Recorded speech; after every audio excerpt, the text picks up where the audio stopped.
Prince Harry has a pectus deformity, and it's not Pectus Excavatum and it's not Pectus carinatum. There is an unknown type of Pectus Excavatum that is not so common, and it's called Pectus Arcuatum. So Pectus Arcuatum, it's actually kind of a blend of carinatum and excavatum. So at the top, higher up on your chest, you've got more of a carinatum appearance where the sternum is protruding out. And then when you come down to the bottom of your chest, your sternum, it's protruding back in like excavatum. So it's like a carinatum excavatum blend.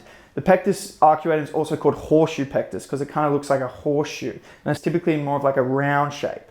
And Prince Harry has this to a mild extent. You can see it in these photos. He's got pectus, he's part of the pectus gang with Pectus Arcuatum. A lot of people will have arcuatum and get it mistakenly diagnosed as either excavatum or carinatum, kind of dependent on their case of arcuatum, because for some people their arcuatum, the carinatum part might be more obvious, whereas others the indent might be more obvious. So I've worked with several clients who came to me thinking they have excavatum. I'm like, oh no, actually it's arcuatum.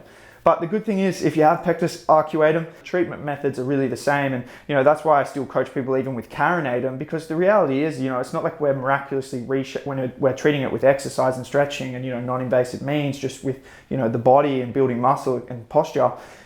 It's not reshaping the bones, right? So the treatment methods is all about disguising it and building posture and building your physique in a way that makes it less noticeable. And, one of the key things that correlates to all pectus conditions is when you develop epic sculpted, big pec muscles, that really disguises the condition and masks from it, as well as when you obviously develop an overall impressive physique and, the abs and the obliques. Rib flare is common with all blends of pectus, especially arcuatum and excavatum though, because that compression of the sternum going in actually kind of forces the ribs out. So it's more common with those ones.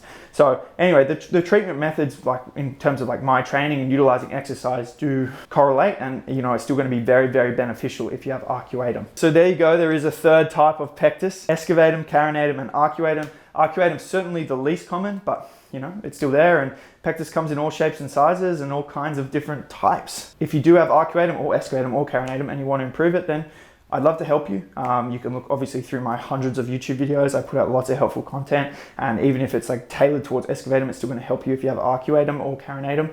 But then obviously I also have a coaching service. So you can also go to my website, fixpectus.com, and you can book a call with me to meet me personally, and I'll, look at your case, determine the right approach for you, and then potentially we can start coaching together if you're a good fit. So if you're interested in that, links in the description. Thanks for watching the video, guys. I hope you liked it, and I'll see you in the next one.